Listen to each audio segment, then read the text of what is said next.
The Skiing Weatherman's video pattern overview. I'm meteorologist Herb Stevens. It is Wednesday, the 7th of January as I record this. And this report is brought to you by the nice folks at UVEX Sports. If you need goggles, need a helmet, they've got some great looking colors and styles. Check it out at uvex-sports.com. But let's get on to the weather. And right now we have pretty much a classic pattern of the haves and the have-nots in terms of weather that's conducive to snowmaking and natural snow and powdery surface conditions.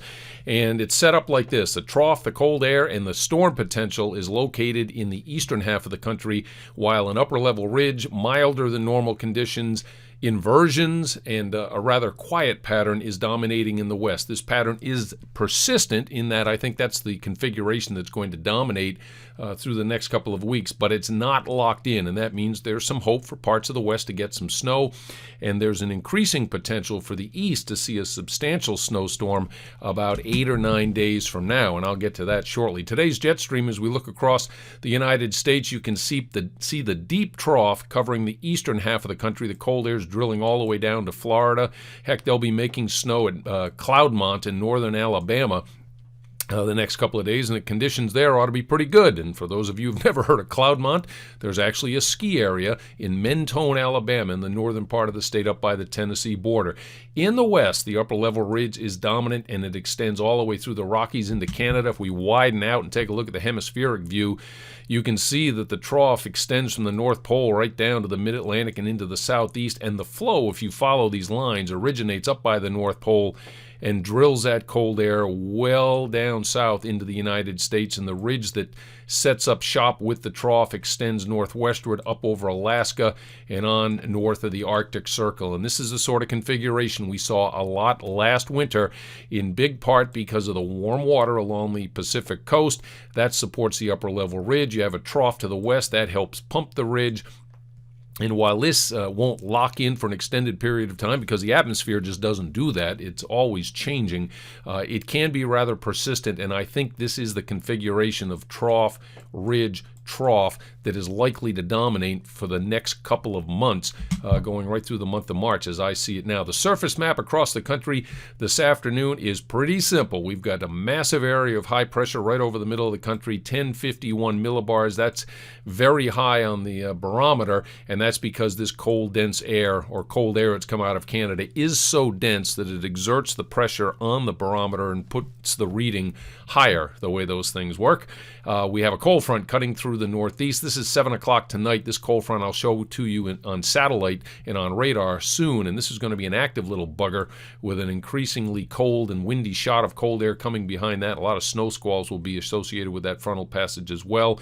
We've got a little stationary front along the Rockies, the eastern slopes of the Rockies. Not much going on there, and you notice the lines of pressure of equal pressure are spread wide apart at the surface in the west, and that infers that there are light winds, and with those light winds comes an inability of the atmosphere to drill the moisture out that gets trapped in the valleys, and with milder air aloft than normal, you get inversions, and I'm going to give you an illustration of that coming up very, very soon, a very dramatic illustration, I think. The western outlook, overall, we have some fog advisories and freezing fog advisories down here in New Mexico, and I saw a report that Interstate 70 going up to the Eisenhower tunnels got some freezing fog issues, and that's something you'll have to be aware of driving westward out of Denver over the next several days. But other than that, we don't see anything in the way of winter storm warnings or even snow advisories over the Rockies and the coastal ranges further west. If we take a look at the satellite picture, there are no cold air cumulus clouds to speak of out here over the water.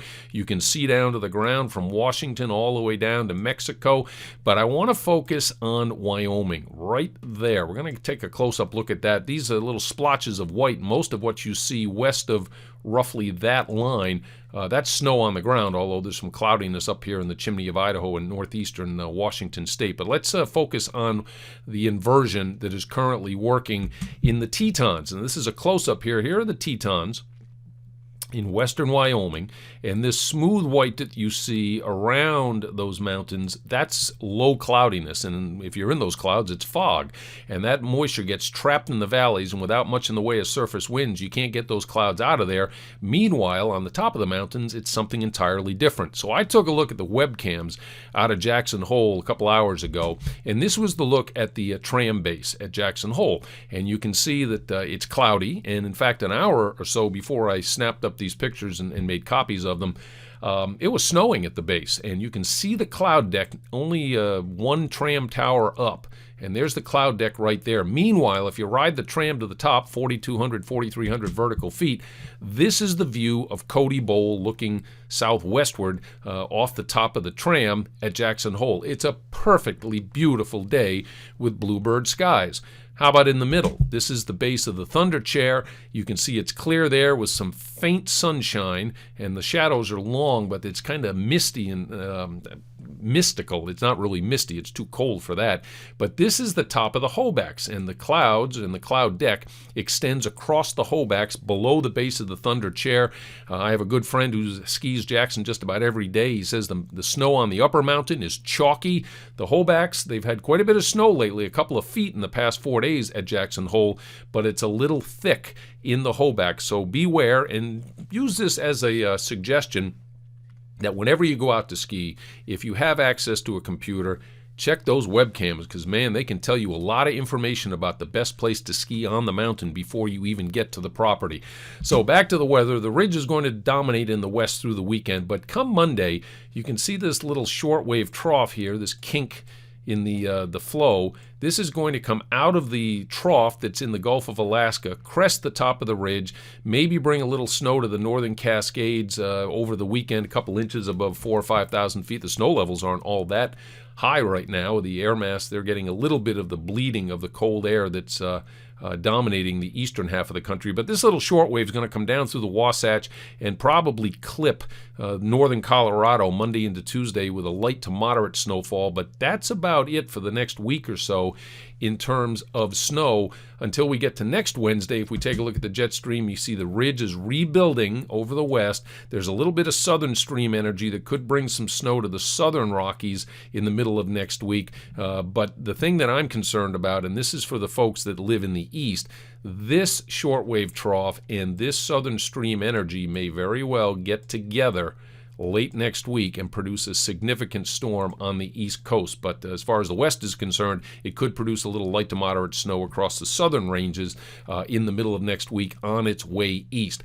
10 days from now, notice the ridge is back, the trough is deep in the east, but there's also another suggestion of southern stream energy coming into California, and that's really the next significant threat of snow, I think, in the Sierra eastward to the Wasatch and into the southern Rockies, potentially with this system 10 days from now. But typically when these systems barge into a strong ridge, they tend to lose some of their strength, so it remains to be seen whether or not this thing can bodily move in and produce more significant snowfall as it does. 7-day snowfall in the west. You notice that the highest amounts are up here around Jackson Hole and northward up toward Big Sky. Grand Targhee, that's the name of the resort I was trying to think of. They should benefit from this system as well as it crests the ridge, as I said, early next week and comes down into the northern Rockies and then heads toward the eastern United States. And again, here's the jet stream 12 days from now. This suggests another feature may be able to dent that ridge as the flow kind of flattens out across the country. But for the next week or so, it's going to be slim pickings in the west, and that's just the way it is. And be careful with those inversions and check your webcams. Let's move to the Midwest into the east. There are wind chill advisories out all over the eastern half of the country, freeze advisories right down to the Gulf Coast, wind chill advisories. If you know anybody who's down at Disney World, they are wearing a few layers. Let's take a look also at some of these snow advisories you see here on the spine of the Appalachians. You've got a cold northwesterly flow hitting those mountains, and there's been snow the last couple of days in places like Seven Springs and Timberline, Canaan Valley, Snowshoe, West Virginia.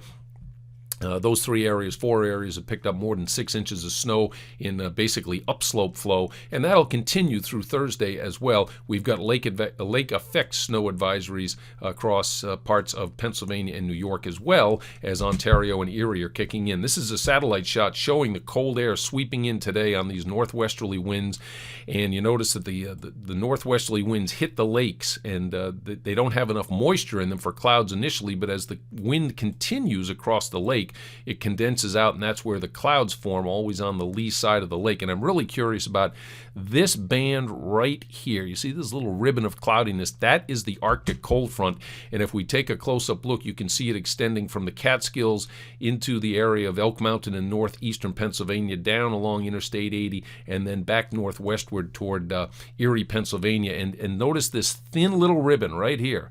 This is a small-scale connection between Lake Huron and Lake Erie, and it's probably snowing to beat the band right now around Bradford, Pennsylvania. But all of these cumulus clouds, these clusters you see here, are producing snow showers as well. And again, you can make out the arc of the Arctic front right about there. And this air is going to be cold on Thursday. If you're skiing or riding in the Northeast on Thursday, all the haircuts on the national networks are going to try and scare the dickens out of you with the cold. You know what to do. You know the drill. An extra layer, a face gaiter, you should be fine. But this is a very cold air mass, perhaps the coldest of this winter when all is said and done, and it's going to be in place in the mid-Atlantic all the way up into Quebec and Maine, and you'll have to take precautions if you're skiing or riding on Thursday.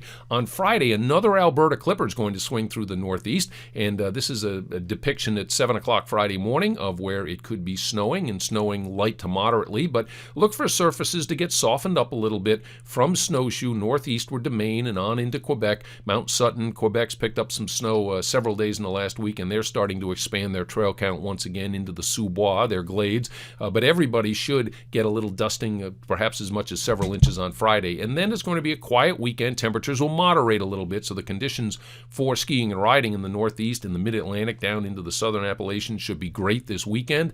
7-day snowfall.